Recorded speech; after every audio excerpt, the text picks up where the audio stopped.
Es para mí un gusto y un honor estar haciendo parte de este momento histórico para esta comunidad de Santo Domingo Tonahuistla.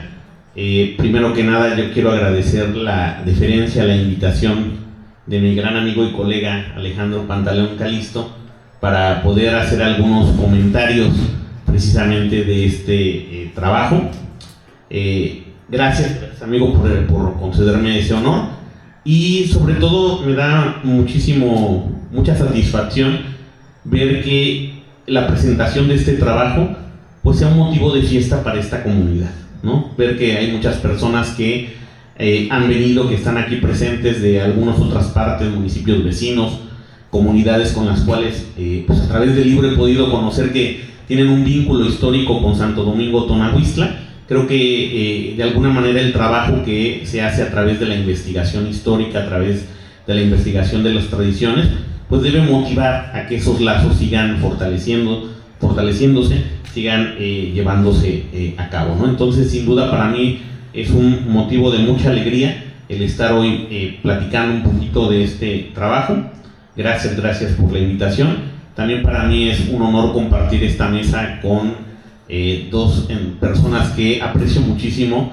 Tengo un poco más de tiempo de conocer a Laurita, la doctora Laura, a Rodolfo un poquito menos, pero que sé que ambos han hecho una gran labor en toda esta región y en otras más, a través de llevar esta investigación, de estar presentes reconociendo muchas de las manifestaciones culturales que tenemos los diferentes pueblos y comunidades. Entonces también para mí es un honor estar aquí. Y gracias también a las autoridades, a nuestro presidente aquí auxiliar, a todo el equipo que supongo que debe estar trabajando, que colabora junto a él, porque pues para lograr estas cosas tiene que haber mucha gente detrás, ¿no? Y tiene que haber también un liderazgo para que esa gente pueda lograr este tipo de cosas, ¿no? Van a ser muy breves mis comentarios acerca del libro, porque yo creo que va a ser mucho más enriquecedor que tanto Alejandro como Rodolfo como Laurita nos puedan hacer esa relatoría, ¿no? De cómo llegaron a construir el trabajo que precisamente hoy nos reúne aquí en Santo Domingo Tonahuistla. Pero yo creo que un primer aspecto que me gustaría resaltar es precisamente el gran equipo que han logrado desarrollar ellos tres. Eso me parece que no siempre es tan fácil lograrlo. Esta es ya la segunda experiencia, digamos, que concluye en un libro, y creo que no va a ser la última, ¿verdad? Porque creo que a veces siempre el destino, pues no tanto a lo mejor el destino del trabajo, nos lleva a encontrar personas con las cuales pues nos unen ciertas motivos comunes, ciertas aficiones y todo eso. Y aunque la historia o la investigación no podría ser una afición del todo, pero de alguna manera esto hace que se puedan conjuntar precisamente este tipo de esfuerzos, este tipo de trabajo, ¿no? Yo creo que el equipo que ellos han logrado desarrollar de verdad ha sido muy fecundo. Nosotros como cronistas de aquí de la región, cronistas poblanos, pues de alguna manera hemos participado en varios de los ejercicios que ellos han llevado a cabo, y en los cuales pues ha habido esa reciprocidad, ¿no? Creo que hemos aprendido mucho de ellos, y creo que también ellos han aprendido mucho de nosotros, ¿no? Creo que es una relación que vale la pena seguir cultivando, que vale la pena que a lo mejor en otras regiones podamos tener la posibilidad de contar con el apoyo de personas como ellos para poder adentrarnos, ¿no? En toda esta labor, ¿no? De la investigación y sobre todo la difusión de esa investigación. Otro punto que a mí me parece importante resaltar es que pues a veces nosotros como cronistas recopilamos, investigamos, anotamos, guardamos, pero a veces el paso más importante es, que a veces no del todo se logra, es darlo a conocer, ¿no? Hoy creo que en ese sentido es una gran fiesta para esta comunidad, porque ese trabajo que creo que Alejandro ha hecho por muchos años y no nada más aquí, pues ya tiene un referente físico, va a poder ser un material de consulta, y eso a mí me parece de verdad totalmente excepcional. Como lo es el sentido de que, hay que decirlo, no es tan fácil que las autoridades se embarquen en un proyecto como estos.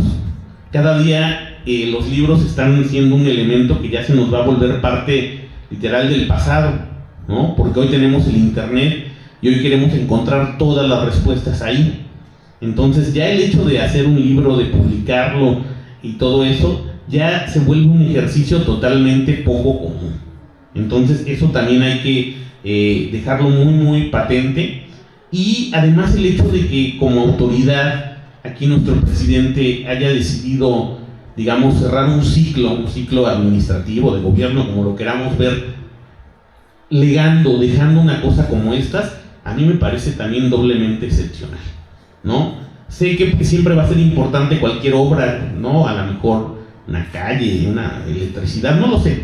Creo que todas nuestras comunidades tienen necesidades y eso no va a acabar, ¿no? Pero que también le demos importancia a este tipo de necesidades, porque también el conocer nuestra historia es una necesidad. Tenemos que verlo siempre desde ese sentido. Y entonces para mí, insisto, me parece muy importante que se haya escogido cerrar ese ciclo con este importante legado para toda la comunidad, ¿no? Sería un primer punto que a mí me parece importante dejar claro, y felicitarlo, ¿no? Felicitar al presidente, insisto, felicitar al equipo que hizo todo esto, felicitarnos por la buena casualidad de haber encontrado a alguien como Alejandro, ¿no? Para poder ir encauzando, porque no creo que haya sido un trabajo de muy poco tiempo, esto lleva más, ¿no? Y lo importante es plasmarlo en una cuestión tangible, en una cuestión de la realidad. Debo decir que yo no conocía a Tonahuistla, no había tenido la oportunidad. Alejandro siempre nos ha platicado de todo el trabajo que hacen. Desde que él me invitó a este ejercicio, pues ya conocí Tonahuistla a través del libro, me lo imaginé a través de lo que vimos ahí, ¿no? Vi muchas cosas que me gustaría ver físicamente a través de lo que nos platican ahí tanto Alejandro como Laura como Rodolfo. Me parece que eso es bien importante. El texto está hecho con una facilidad para poder llevarte precisamente a través de conocer la historia de esta comunidad. Creo que en ese sentido va a valer mucho la pena hacer precisamente ese ejercicio, como yo me tocó hacerlo a través de leer esta primera, digamos, esta versión digital antes de tenerla físicamente, pero ya conocí Tonahuistla y ya vi cosas bien interesantes que pues creo que vale la pena conservar. Esto también va a ayudar precisamente a que asumamos una mayor conciencia de esos elementos que queremos que se preserven para las futuras generaciones. Eso también me parece algo importante que resaltar. Yo vengo de Izúcar de Matamoros, soy cronista de allá de Izúcar de Matamoros, soy arqueólogo de formación. Veo como una primera bonita casualidad que pues que este pueblo también lleva el patronazgo de Santo Domingo. Yo también, mi patrón de nosotros allá en Izúcar, o uno de los 3 patrones que tenemos, es Santo Domingo. Yo siempre he dicho que a mí me persigue mucho la figura de los dominicos. Ahorita platicaba con los compañeros que viene el próximo año esos 500 años de la llegada de los frailes dominicos a lo que hoy es México. Nuestra tierra mixteca, nuestra tierra de allá de Izúcar, tiene que tener mucha participación, porque el ejercicio de evangelización que ellos hicieron está todavía muy presente aquí. Yo en el libro creo que ver algunas cosas, el hecho de que lo tengan él como patrón, insisto, esas no son casualidades, tiene que ver un poco por ahí en ese sentido. Entonces, de nuevo me persigue esa idea de tener la cercanía con este patronazgo de Santo Domingo, y qué bueno que pues a través de conocer este libro veamos otras posibilidades precisamente en relación a ese legado, ¿no? Que no veámoslo nada más como una cuestión religiosa, tiene mucho más de donde hay entresacar, y que seguramente cuando profundicen en los temas que en el libro se tocan, por ahí vamos a encontrar mucho de ese legado de esos frailes que llegaron hace un poquito menos de 500 años. También dentro de los temas que toca el libro, algo que también a mí me llamó mucho la atención, y es algo que hemos platicado con muchos compañeros cronistas, es como esto que me parece muy de la zona mixteca, muy de nuestras regiones, de los cultos, ¿no? Cómo a veces los santos patrones son desplazados por alguna otra devoción. Leía yo muy interesado que aquí en Tonahuistla ha sido por esta devoción al Señor de Tepalcingo. Para nosotros allá en Izúcar es muy importante, porque estamos mucho más cerca de este gran santuario de Morelos, que precisamente en estos días, creo que hace algunos días, volvieron a reabrir, también dañado mucho por el sismo del 2017, y que es una feria, un lugar que ha tenido mucha influencia. Yo creo que es un tema que valdría mucho profundizar, cómo es que estos cultos llegaron a difundirse a tan largos espacios muy fuera de ese santuario de Tepalcingo, que no nada más es la idea de la devoción al Cristo, sino que adopta ese nombre y las comunidades lo asumen con ese patronazo. Creo que es una cosa que me llamó mucho la atención, que juraría prácticamente que es lo más al sur que he visto esta devoción del Señor de Tepalcingo. Replicaron esta devoción de Cristo de Tepalcingo. Otra cosa que me pareció pertinente resaltar del trabajo, la cuestión de los cacicazgos, ¿no? Cómo nos platican, nos llevan en el libro por esta cuestión de las compras de tierra, cómo va conformándose la comunidad a través de estas adquisiciones, cómo se vuelven una cuestión en la cual pues todos tienen que ir participando, y que me parece que es una dinámica propia de esta región mixteca. Por lo que yo he visto en la zona de Izúcar, en otros lugares, en otras zonas de Puebla, esta manera de que se van allegando la tierra, me parece que se dio mucho aquí en esta zona de la Mixteca poblana. Habría que indagar más precisamente en ello, pero es importante que tengamos todos estos testimonios, ¿no? Y nos van llevando los autores por toda esta manera en que se va conformando pues toda esta territorialidad de esta comunidad de Santo Domingo. También el tema de los trapiches, que yo siempre he dicho que es algo que Alejandro habla con mucha emotividad, ¿no? Cuando nos cuenta todas esas historias y todo eso, y que a mí en el caso de lo que platican de aquí de Tonahuistla, me motivó mucho la reflexión en torno a la conservación de lo que queda de esos trapiches. Son estos elementos que son industriales, ya son parte de esa incipiente industria, pero que, insisto, cuando se acaban, pues se vuelven a quedar como esos viejos paredones, esos viejos restos, porque ya no tienen una utilidad para la comunidad. ¿Cómo encontrar esos caminos para que estos elementos de materialidad puedan precisamente convertirse en algo evocador para las comunidades, ¿no? Creo que eso no nada más aplicaría para Tonahuistla, aplicaría para muchos de estos elementos que, como Alejandro nos ha contado, existen en toda esta región, y que nos trasladan a ese pasado, ¿no? Cómo fue esa parte productiva, cómo esto detonó precisamente la economía de los lugares, y cómo se acabó en algún momento, como va a pasar con muchas situaciones y todo eso.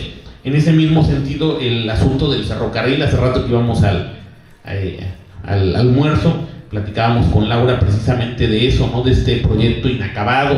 Nos platicaba también Alejandro un poco de por dónde venía la vía, todo eso, y a mí eso me motivó mucho el pensar en qué hubiera sucedido si ese proyecto de ferrocarril se hubiera concluido, hubiera llegado a donde se tenía que planear, porque allá en Izúcar lo que nos hemos dado cuenta es que el haber concluido el ferrocarril hizo que hubiera un cambio fuerte en la economía, ¿no? Allá las haciendas azucareras por eso pagaron el ferrocarril, porque eso les hizo hacer una economía mucho más fuerte. Y me quedo pensando, ¿qué hubiera pasado si ese proyecto de ferrocarril hacia esta región, hacia lo que me platicaba Laurita, hacia Petlalcingo, hubiera llegado hasta Guajuapan, ¿no? Que sigue siendo un nodo importante de atractivo hacia esta zona, ¿no? Porque me imagino que ha de haber, a lo mejor hay algunos estudios sobre ello, pero ¿qué hubiera pasado si de verdad se hubiera precisamente detonado todo eso, ¿no? Y ahí en esa parte me pareció muy rico para la lectura estos testimonios que encuentran de estas exploraciones, digamos, pioneras, ¿no? Lo que cuentan estas personas de cómo era el trasladarse de esos momentos desde los grandes centros urbanos como Puebla, como la Ciudad de México, hasta estas regiones, y cómo era la dinámica del transporte. Eso creo que es bien rico, porque esos reportes pues estaban enfocados a una perspectiva arqueológica. Sin embargo, nos deja también ese testimonio de cómo era el poder trasladarse hacia estos lugares. También me resulta gratificante que en el libro se toque el tema de en la tradición oral, en los orígenes de Tonahuistla, pero a partir de los registros lingüísticos, ¿no? Ahorita que estábamos también ahí en la comida, oye, que platicaban de todo eso, el poder seguir manteniendo estos vínculos de nosotros como sociedad con la parte del idioma. Creo que todavía sigue siendo un reto muy grande para muchas comunidades el que el idioma se siga manteniendo. Y como es parte de nuestra tradición oral, pues ahí está atado todo esto, ¿no? En ese sentido, pues tendrán que promoverse esas políticas, ¿no? El hecho de que se siga enseñando a los jóvenes va a ser muy importante, pero qué bueno que esa parte de esa tradición quede también precisamente plasmado en lo que es precisamente esta obra, ¿no? Y obviamente pues el libro también nos ayuda a motivarte el conocer, ¿no? Yo me quedé fascinado con lo que platican de estas piedras grabadas, ¿no? Estos dos ejemplos que manejan ahí, hablan de una serpiente, me parece, esta inscripción, todo eso, que la verdad digo sería para mí, me encantaría conocer físicamente estos testimonios que seguramente todavía rodean y que nos evocan esa parte prehispánica que se explica muy bien precisamente a lo largo de todo el texto, ¿no? Y que lo vincula mucho con el trabajo que han hecho tanto Laura como Rodolfo en torno a los códices, ¿no? En torno a la escritura y todo eso, que sin duda es un privilegio, debo decirlo, que podamos tener el aporte de ellos, que son, pues yo me atrevo a decirlo, son los especialistas a nivel nacional en ese tema, ¿no? Yo creo que Laura y Rodolfo son referentes para cualquiera que quiera incursionar en eso, y el tener ese aporte en el libro me parece que es sin duda un gran lujo y un gran plus para la obra, ¿no? El poder tener a ellos que han hecho un recorrido por muchísimos lugares, que han podido conocer todo este gran corpus, me parece que eso le da, insisto, un gran plus precisamente al libro. Y bueno, ya para cerrar estas reflexiones o estos puntos sobre este trabajo, quisiera dar el cierre a través de resaltar que este libro es un ejemplo de lo productivo que puede resultar la colaboración entre los cronistas y los académicos. ¿Por qué digo esto? Porque lo hemos platicado mucho con el gremio, con los compañeros cronistas, ¿no? Y hemos tenido desencuentros precisamente en torno a ello. ¿Por qué? Porque a veces desde el mundo académico pareciera que el trabajo de los cronistas pues, se hace un poco menos, ¿no? Porque no se hace tan serio, tan profesional. Y creo que la colaboración de Laura, de Rodolfo, de Alejandro nos demuestra que esto no debe ser así. Yo siempre he visto en Laura y en Rodolfo ese respeto hacia la labor que hacen los cronistas, y he visto en Alejandro la humildad y el interés de poder aprender de gente como Rodolfo y como Laura, ¿no? Y cuando logras conjuntar esos esfuerzos vas a lograr cosas como estas, donde quien se va a ver, digamos, beneficiado de ello es una comunidad al conocer más de su historia, pero al conocerlo de una manera en que puedas contrastar todos los elementos. Eso para mí me parece bien importante, el poder lograr precisamente esa conjunción de esos esfuerzos. Creo que por eso, desde que hacen este trabajo de esta casa de allá de Sayacatlán, por eso llegan a una siguiente fase y va a haber seguramente otra colaboración, porque sí han encontrado esa dinámica de trabajo, ¿no? Y eso me parece, insisto, de verdad muy importante, que se pueda lograr todo eso y que lo podamos hoy tener precisamente reflejado, ¿no? Y que además, pues que sea un privilegio para esta comunidad que también se haya encontrado el interés, insisto, de la autoridad, ¿no? Para poder materializarlo, que incluso podamos tener, y lo digo con mucho respeto, esperando no ofender a nadie, pero que han logrado ganarle hasta su propia cabecera municipal al tener un libro, ¿no? Eso para mí me parece bien llamativo. No siempre logramos eso. Hay que felicitar al presi y todos por lograr de verdad eso, y que debe ser un motivo de fiesta, ¿no? Totalmente para la comunidad, ¿no? Quiere decir que hay interés de la comunidad precisamente en ello, ¿no? Y todo eso. Insisto, lo digo con mucho respeto. Y bueno, pues cierro diciendo que enhorabuena por este trabajo. Sin duda puede haber mucho más que investigar de esta comunidad. Hay muchas vertientes que nos dejan ahí, como diríamos, picados, ¿no? Quizá lo de las tradiciones, ¿no? A Popeye por ahí que hablaban de las cuestiones de la cera, de cosas así. La música, ¿no? Que yo creo que merece una investigación todavía mucho más especializada en ese sentido. Así es que, pues, queda como un primer paso, es un primer paso, pero como decíamos hace rato con la doctora Laura, ¿no? Hay que cerrar cosas, ¿no? A veces siempre va a ser importante para que eso nos motive, pues, a continuar precisamente en ese proceso de investigación. Pues sería todo lo que tendría que comentar. agradezco de verdad y me siento muy, muy privilegiado en estar este día hoy en esta gran comunidad de Santo Domingo Tonaguistro. Muchas gracias. A Raúl Martínez Vázquez, arqueólogo de profesión, cronista de corazón. Muchas felicidades, Raúl, por esta gran presentación. Bueno, pues amigos, vemos el desarrollo de cada pueblo a través de sus calles, a través de sus edificios, pero nos olvidamos de la riqueza que tenemos, de esa gran riqueza histórica que necesita ser plasmada. Y quiero una vez más pedir un fuerte aplauso a quien tuvo esta gran iniciativa, a nuestro amigo Lázaro Durán Rojas, presidente de esta Junta Oficial de Santo Domingo Tonahuixtla, porque cierra con broche de oro su administración. Este libro queda plasmado para siempre, ¿verdad? Y será una gran joya para cada uno de ustedes. Así es que muchas felicidades. En cada una de sus páginas va el corazón, el sentimiento, los pensamientos, las vivencias, las anécdotas de todas y de todos, aún de los que ya no están con nosotros, ¿verdad? Aquí está su esencia, de los que ya partieron. Aquí están sus bisabuelos, sus tatarabuelos, sus tíos, sus padres, sus hermanos, sus hijos.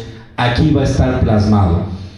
Y yo sí quisiera, si ustedes me lo permiten, pues también reconocer el trabajo de su equipo, del regidor de Gobernación, Fabio Santos Ramírez, muchas felicidades, de Juan Santos Rodríguez, regidor suplente de Gobernación, de Maribel Mendoza Cruz, regidora de Hacienda, su suplente Leti Durán Reyes, a Josefina Vidal Mendoza, regidora de Obras Públicas, su suplente Eduardo Rivera Martínez, a Isaura Hidalgo Miranda, regidora de Educación, y a su suplente Isabel Martínez Mendoza. Vaya para ellos y ellas un fuerte y caluroso aplauso, ¿verdad?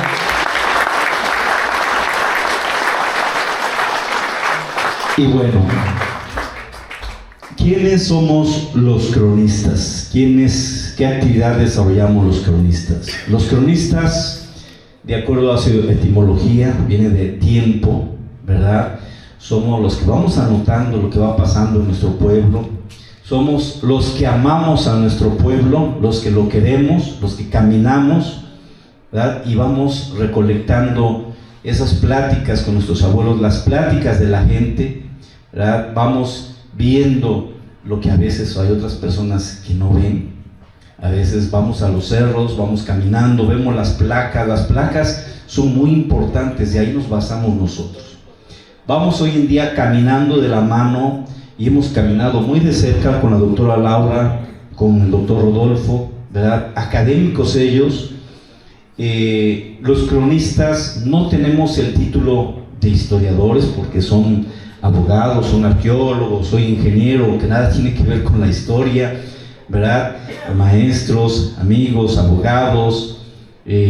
Los cronistas somos al mismo tiempo historiadores sin título, somos fotógrafos, nos hacemos poetas, nos hacemos arqueólogos, antropólogos, por el trabajo. Y ese es un trabajo que ha desarrollado un gran amigo, que ha caminado, ¿verdad? Bien dicen, voy a decir unas palabras que dicen que en la política hay que gastar pasos y pesos. Aquí también nosotros gastamos pasos y gastamos pesos. Desde la simple copia, desde comprar un libro, hay una fecha, en tan solo una fecha. Yo ahorita en este momento, hace un ratito, le estaba yo enviando 2 renglones a otro compañero, colega, espero que ya le haya llegado, para que me investigue un dato. Por esos 2 renglones compramos un libro de 200, de 300, de 1500 y hacemos una gran labor, reconstruir nuestra historia. Y hoy quiero hablarles de un gran amigo que humildemente ha caminado la gran mayoría de sus cerros. Un gran amigo que ha estado allá en los cerros exponiéndose, ¿verdad? Pero amando también. Él nos ha enseñado a que debemos de respetar al Señor de los cerros, debemos de respetar a esas figuras también, debemos de ser muy respetuosos con la naturaleza.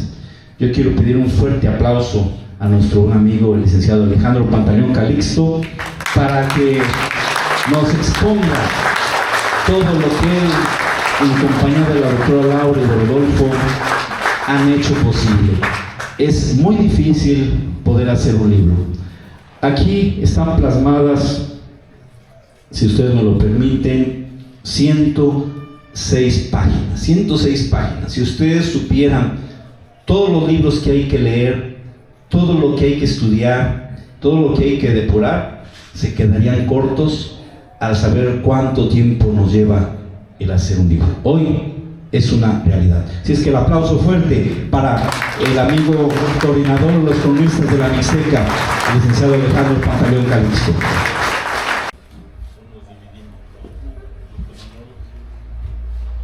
Pues amigos, nada más vamos a dar como un detrás del libro, así como hay detrás de cámaras, pues cómo llegamos a este momento.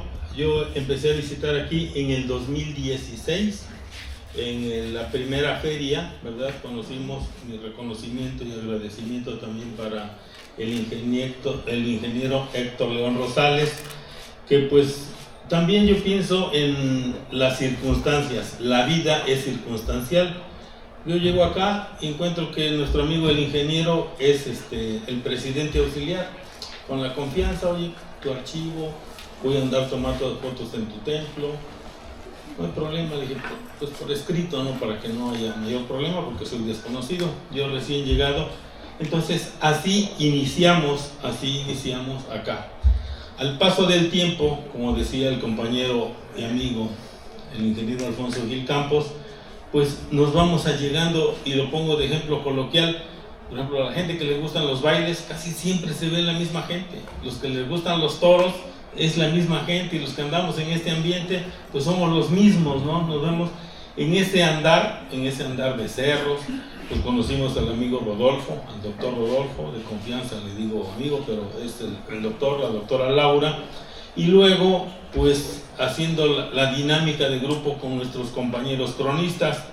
Por azares también, como le digo, la vida es circunstancial, pues conocemos algunas autoridades de la región mixteca, algunos párrocos, algunos mayordomos, y eso es lo que hizo pues el cúmulo de documentación, de información, que viene siendo la mitad del problema, porque después hay que procesarla, hay que depurarla, hay que comprobarla, rectificarla y enriquecerse pues con gente del medio, ¿no? Con gente del medio, como decía el amigo Raúl, pues con la doctora Laura también iniciamos otro proyecto en pandemia, aquí en el vecino pueblo del barrio de San Pedro, que pertenece a San Jerónimo, y siempre pues ellos tienen un campo muy amplio como académicos, como catedráticos, y nosotros pues andamos aquí a pie. Le dije, oye, hay algo raro, hay una casita, y vamos a verla.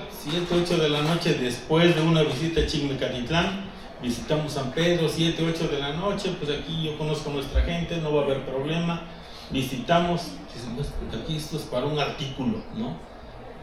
Va creciendo, ¿no? Hay información para un libro, y así es como salió, ¿verdad? La última casa de techo de oreja aquí en la Mixteca, aquí en San Jerónimo Zayacatlán, y bueno, ahí está la publicación. Tuvo una buena presentación ahí en México, que es en la Feria Internacional del Libro, pues estuvo muy interesante. Y ya con esto, lo mismo, las circunstancias, en otras administraciones, después del ingeniero Héctor, pues ya no tuve acceso a los archivos para rectificar. Nos encontramos con el presidente Lázaro. Oye, Presi, ¿me das permiso rectificar? Yo ya entré a tu archivo, pero pues vamos a algunos detallitos.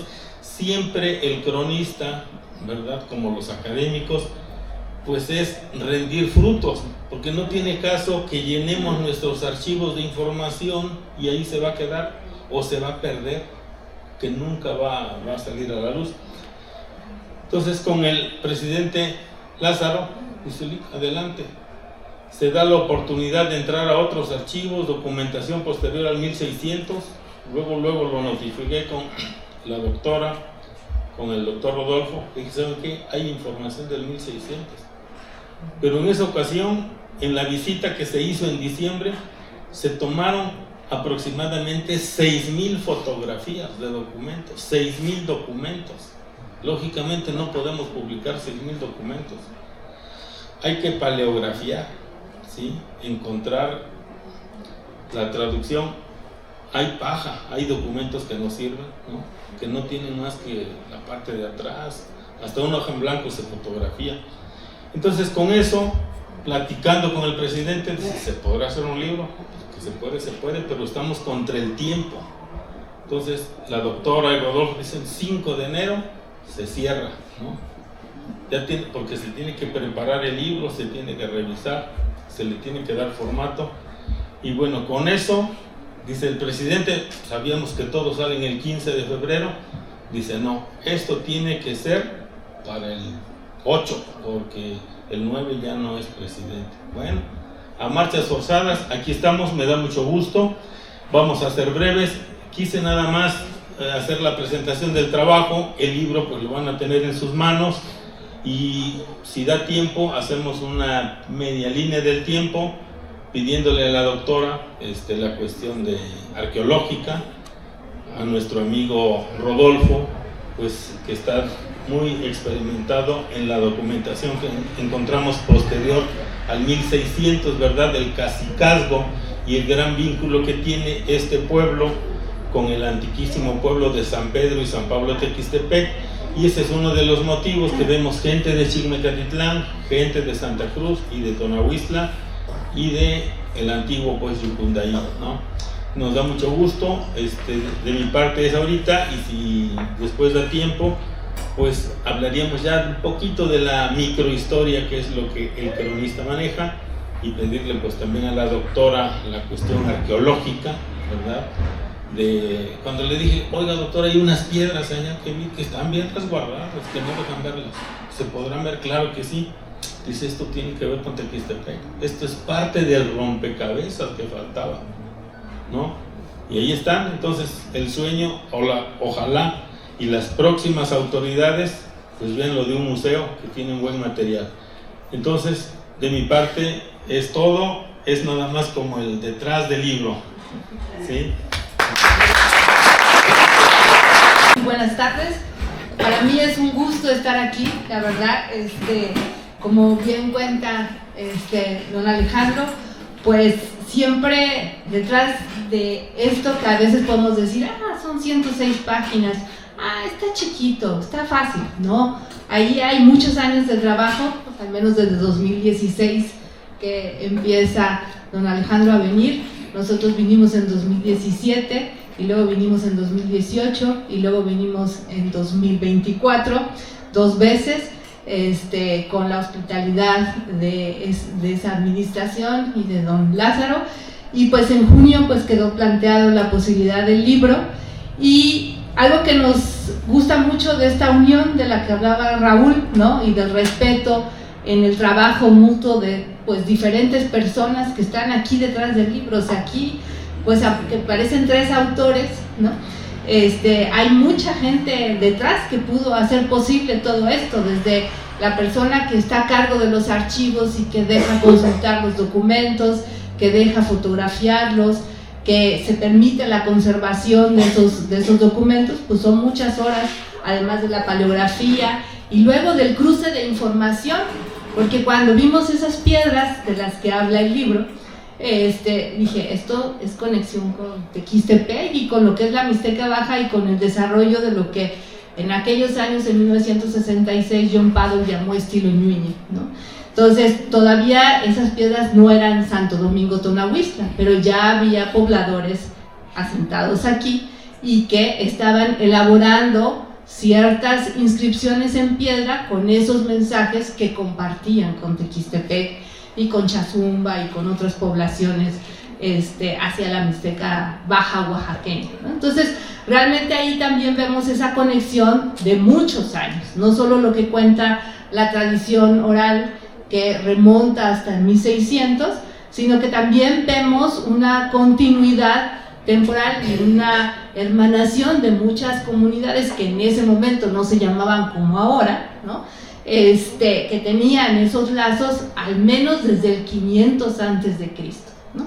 Entonces eso también habla de esa relación que se tienen y que por eso pues en su andar conforme va pasando el tiempo, pues hay esa hermandad y cómo finalmente se van fundando las poblaciones. Creo que algo que es muy bonito del libro es que además de todo el trabajo de don Alejandro, de pues eso, caminar los cerros, ver los archivos, platicar con las autoridades, con la memoria oral de muchas personas de por aquí, y que también hablan el mixteco, pues una de las labores que hicimos Rodolfo y yo, pues fue decir, bueno, ¿quiénes pasaron por Santo Domingo?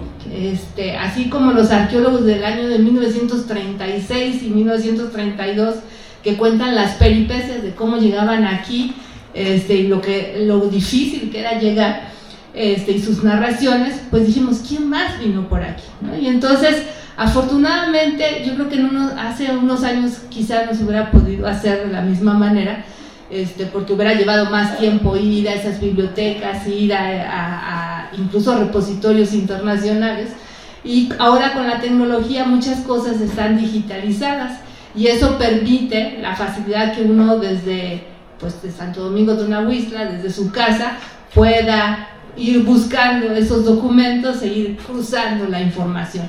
Y entonces realmente una de las cosas que tiene el libro es que no solo está la tradición oral de Santo Domingo Tonahuistla, de la gente mayor, sino que también está recopilado todos esos datos de muchas personas ajenas a Santo Domingo que pasaron por aquí y dijeron algo de Santo Domingo, ¿no?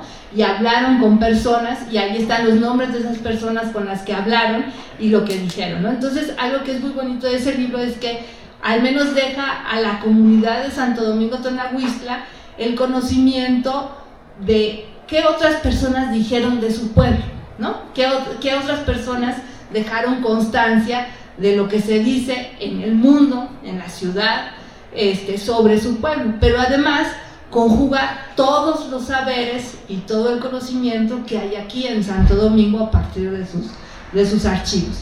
Obviamente eso es una cantidad de información que a veces queda, un libro siempre es quiero más, ¿no? O sea, quiero saber más. Entonces los capítulos del libro y ese contar la historia desde al menos, yo hablé hace ratito de 500 antes de Cristo, pero el libro remonta la historia hasta el 10.000 antes de Cristo. Entonces, ese es 10.000 antes de Cristo hasta el siglo XXI, son muchos años. Y entonces, eso da pie para que cada capítulo, alguien que esté interesado en ese tema diga, pero mi abuelito me contaba esto. Y entonces empezar a hacer más registros de esas historias, para poder volver a consolidar otro libro, ¿no? Es decir, cuando nace un libro, da pie para que haya más investigaciones, más estudios y más inquietudes que permitan ir completando esa historia, ¿no? Porque a lo mejor alguien puede leer y dice, pero esto ya lo sabía, yo lo contaba a mi abuelito, pero que quede en un libro y que después los niños que a lo mejor ya no conocieron al abuelito que contaba esa historia, pues ahí está, ¿no? Y entonces se puede ir preservando esa memoria. Entonces realmente pues la iniciativa de la administración y del presidente Lázaro pues ha sido muy buena, porque deja para siempre de alguna manera, o a lo largo de las futuras generaciones, pues una constancia de los datos y apuntes para la historia de Tonahuistla. Por eso le decimos datos y apuntes, porque realmente es el inicio, ¿no? Es un primer paso para ir contando una historia que tiene muchos años y que además tiene a muchos personajes, ¿no? No podemos hablar en un solo libro de todos esos personajes, ¿no? Los que estamos aquí estamos haciendo de alguna manera parte de esa historia de Tonahuistla, de cuando se presenta un libro y quienes asistieron, ¿no? Como decía don Alfonso, la labor del cronista va registrando eso, pero en algún momento va a quedar en ese libro, ¿no? Y entonces van a decir no voy a confundir de fecha, en el 8 de febrero de 2025, aquí reunidos, pues llegó el primer libro de historia, de datos sobre la historia de Tonahuistla, ¿no? Entonces, eso es lo importante del trabajo que hacemos, tanto académicos como cronistas. Creo que sin hacer esa separación, creo que en realidad somos como un grupo en que nos apasiona saber lo que pasó en el pasado, en un tiempo muy antiguo que nos permite relacionar nuestras raíces con los abuelos y los abuelos y los abuelos hasta llegar hasta atrás, y que es una coincidencia que pues nos gusta mucho. O sea, podemos pasar horas sin comer, estar bajo el sol, o estar 6,000 fotografías en 2 días, sin descanso, pero es algo que nos gusta, ¿no? Y la verdad es que pues dejarlo en el libro nos parece pues quizá una retribución pues a todo ese tiempo que ustedes también nos recibieron, ¿no? Y que pues esperamos que de alguna manera pues la lectura les sea fácil, y que digan, pero aquí también mi abuelito contaba esto, y entonces se puede ir completando la historia, ¿no? Le dejo la palabra también a Rodolfo para que comente algunas cosas, y yo les agradezco mucho, espero que lo disfruten cada capítulo. Incluso no necesitamos leer todo el libro para enterarnos de la historia, podemos ir leyendo poco a poquito. Este es el dato sobre la fundación de Tonahuistla, este es el dato sobre los habitantes del pasado prehispánico, este es el dato sobre la iglesia, o este es el dato sobre la lengua mixteca, y se puede ir leyendo por partes cada capítulo cerrado para ir haciendo como una lectura pausada y entretenida, tanto para niños que ya saben leer desde los 6, 7 años, hasta para los mayores, ¿no? Que pueden también leer, o incluso que los niños les lean, ¿no? Para ir construyendo pues esa parte de la historia. Entonces creo que el libro siempre es algo que reúne a la familia de alguna manera también, porque permite hacer una lectura colectiva en las mismas escuelas, ¿no? En las universidades también, hacer esas lecturas colectivas, porque siempre a partir de lo que dice un libro nos genera reflexiones y recuerdos, nos empieza a activar la memoria, y entonces en esa activación de la memoria pueden salir otras cosas que el libro a lo mejor dejó de lado, o no cabía, o no consideró que a lo mejor era tan importante como lo que en ese momento de reflexión en cada grupo sale, y que se puede ir documentando para sacar otros libros de la historia, ¿no? Entonces yo les agradezco mucho y espero que disfruten el libro. Muchas gracias. Buenas tardes a todos. Antes que nada, agradecerles también el recibimiento que hemos tenido desde la primera vez que venimos. Recuerdo la primera vez que vine con Laura, venimos, me acuerdo, a dejar una tesis a la biblioteca, y pasamos por aquí, y siempre nos ha causado curiosidad la conformación de los pueblos, la distribución, dónde están ubicados y cómo se conectaban con los otros pueblos. Y pues bueno, consecuentes veces que hemos venido, tanto acompañado por el licenciado Alejandro Pantaleón, entre las otras prácticas de campo que hemos venido a trabajar tanto en el archivo como a platicar con las personas, pues hemos ido comprendiendo esa hermandad que tienen los pueblos, y eso nos ha motivado también mucho a poder generar estas investigaciones, y algo que ya se decía, que quede plasmado en un libro, siempre es tanto un resultado de una investigación, pero como también es motivación para poder seguir investigando otras cosas. También nosotros tenemos varios retos que nos quedan ahora con el libro, lo que ya lo decía Alejandro y Laura. Estábamos trabajando y nos salían dudas, y decíamos, ¿y cómo comprobamos esto? ¿Y cómo decimos esto?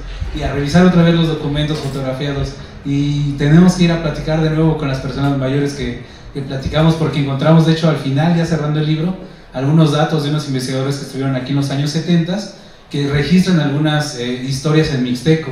Ya no las colocamos en el libro, pero se pueden consultar en línea, y la idea es, en posteriores trabajos, poder venir a platicar con las personas que aún hablan en mixteco y poder corroborar esos datos, compararlos, y aparte de eso que también se puede armar algo en mixteco. A lo mejor eso estaría muy interesante, pero no lo hicimos ahorita porque todavía no creemos tener todas las herramientas para poderlo expresar en mixteco, y nos falta todavía ese trabajo, pero es un reto, es un compromiso que seguimos teniendo con la población.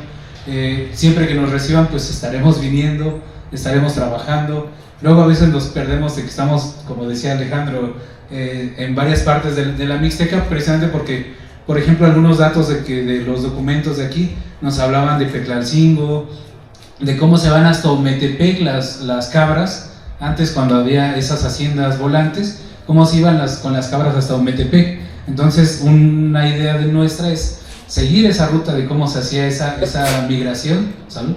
Esa migración hacia Ometepec, hacia toda la costa, e ir registrando también esa historia que también pasaba por Chinanta, por varios pueblos de la Mixteca. En fin, hay muchas cosas todavía en la cabeza, hay muchos retos por hacer, hay muchos retos y también creo que no es privativo de nosotros, sino la idea es que también el libro motive a los jóvenes a que se acerquen a leerlo y a que digan, a ver, yo no estoy de acuerdo con esto, voy a hacer mi libro comprobando esta otra cosa. O no se abordó tanto este tema, por ejemplo, lo de las fiestas, sí sentimos que nos faltó ahondar más en las fiestas, falta que algún joven también se interese mucho en las fiestas y que haga también su libro de las fiestas. Es decir, esto no cierra a nada, sino que abre posibilidades, pero es bueno poder dar ese pequeño paso, ese primer tabique para poder construir algo más grande. Y en general les agradecemos todas las atenciones, el poder recibirnos con el libro, a todas las autoridades, a toda la población, a todos aquellos adultos que nos recibieron y que nos platicaron distintas cosas, a quienes nos apoyaron en los recorridos que hemos hecho también en la población. Decirles, por ejemplo, que la portada, seguro, no sé si lo reconozcan, pero es parte de los paredones de lo que era el Rancho Yeguas, y nos pareció bonito porque expresa esa parte del pasado que tenemos que rescatar y que al fin y al cabo es una ventana que nos lleva a conocer ese pasado. Esperemos que este libro sea para ello y que lo disfruten mucho. Muchas gracias. Buenas tardes.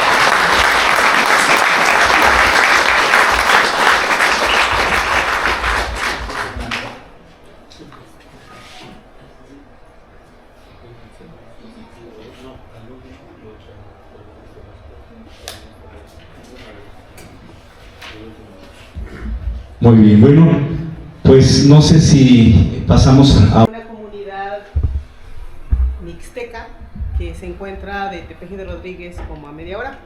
Se llama Santa Catarina Tlaltepan, es vecino de Chigmecatitlán. Entonces, solo tenemos en el, ¿cómo se puede decir? En la memoria colectiva que venimos de un pueblo de Oaxaca, distinto de donde viene Chigmecatitlán.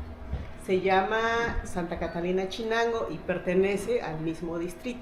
Entonces eso es algo como que hay un vacío para nosotros en nuestra historia. Les digo, lo tenemos en la memoria colectiva, pero a mí me gustaría que hacer esto que ustedes, bueno, que se pudo hacer aquí en San Jerónimo, ¿no?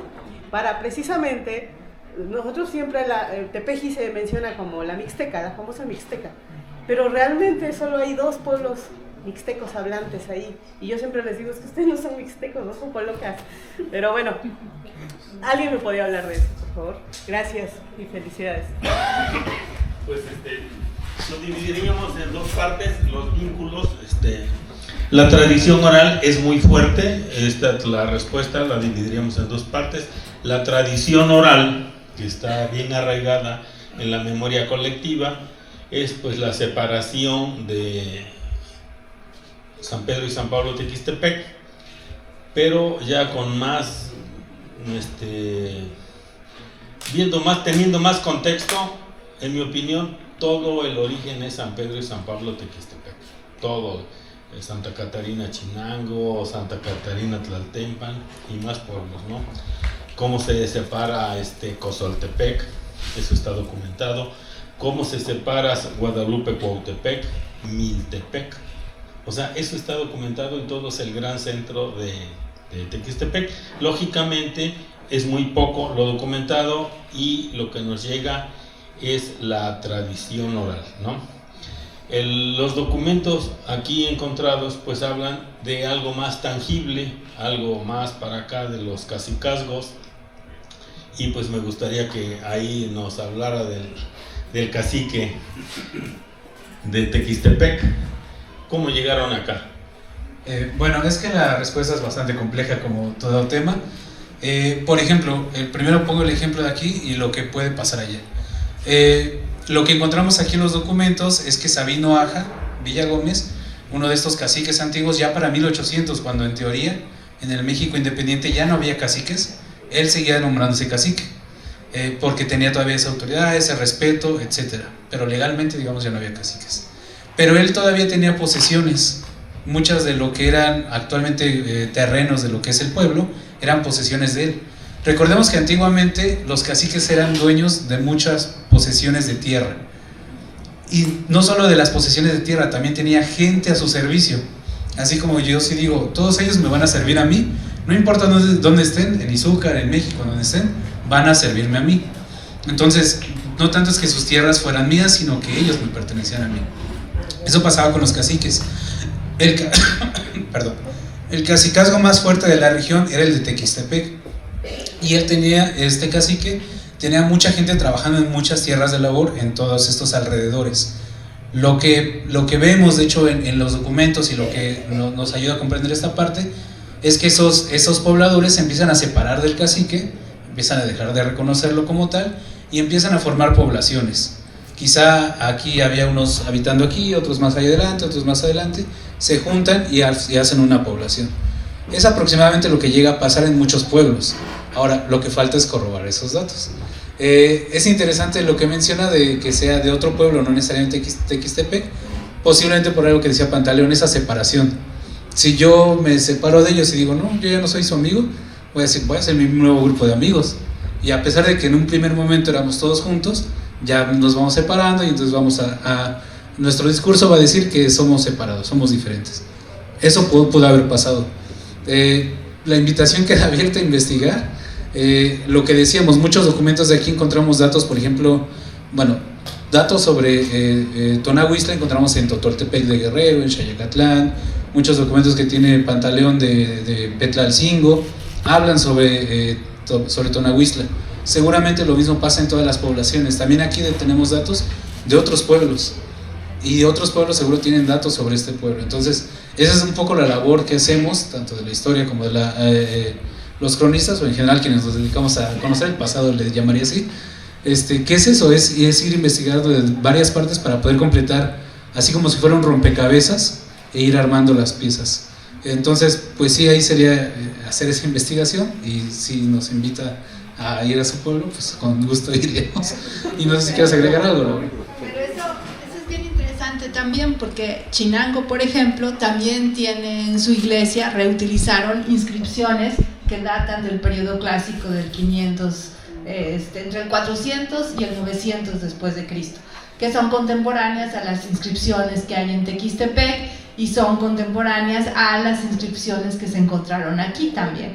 Entonces, también es cierto que arqueológicamente en la región de la Mixteca poblana y en la Mixteca oaxaqueña hay mucho por hacer, ¿no? Desde ver más el pasado. Entonces sí sería interesante, por ejemplo, a partir de la documentación, que es algo que hicimos aquí, aunque podríamos seguir haciéndolo porque fue muy rápido, hacer recorridos, es decir, los documentos del cacique, por ejemplo, cuando refiere a sus tierras y las va a arrendar, por ejemplo, para que ahí lleguen las cabras, pues da nombres de lugares, y esos nombres de lugares, si uno los visita, pues resulta que eran lugares que fueron habitados hace mucho tiempo, ¿no? Y hay lo que los arqueólogos llaman evidencia arqueológica o evidencia de material, que permite saber cuándo fueron ocupados esos sitios, antes de que el cacique usara esas tierras para las cabras y que se arrendaran y que pudiera ser todo el camino de las cabras. Entonces, bien interesante, en esa memoria colectiva hay algo que dice, mi unión está, sí lo liga hacia Oaxaca, Chinango está muy cerca de Tequistepec, o sea, no están muy lejanos, pero que también es, al menos desde la arqueología, pues hay una cercanía con esta tradición del estilo Ñuñe que llega hasta la Mixteca poblana. Por ahí teníamos un mapa, que no sé si quieras pasar, donde pone lo que hemos hecho de recorrido. Yo, por ejemplo, desde 1996 he estado recorriendo la región de la Mixteca oaxaqueña, reportando de alguna manera inscripciones de este estilo. Y entonces, lo que hemos visto, lo que hemos recorrido en algunos pueblos, ¿no? Teotepec, Axutla, Huehuepiastla, Piastla, el mismo Acatlán, el Cerro La Campana, Guadalupe Santana, San Pablo Anicano, Yelostlahuaca, Tonahuistla, San Jerónimo, Otlaltepec, Ixtlán, ¿no? Hemos estado documentando ese tipo de inscripciones, es decir, hasta dónde se extendía ese estilo, esos pobladores que hacían ese tipo de mensajes.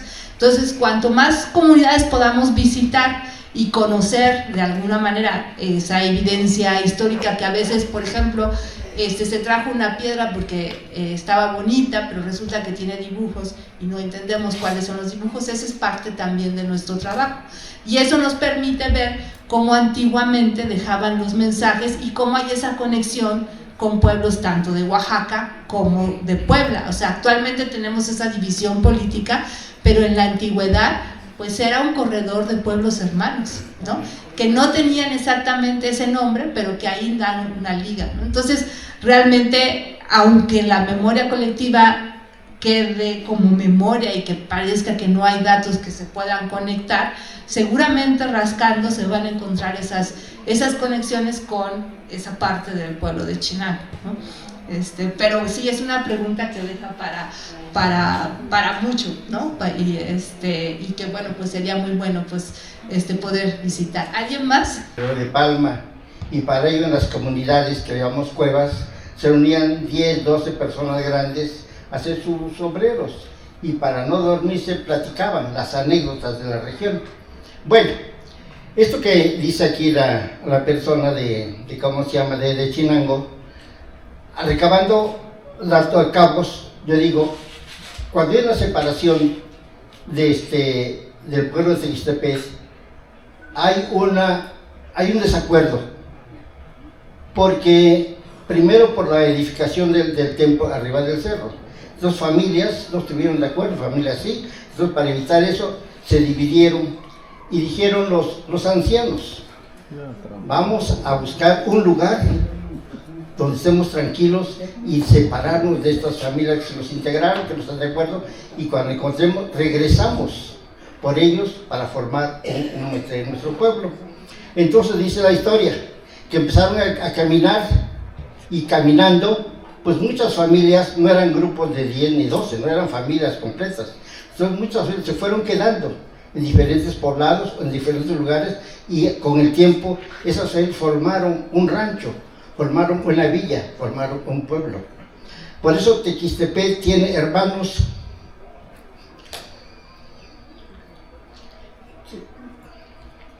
en Chimacatlán.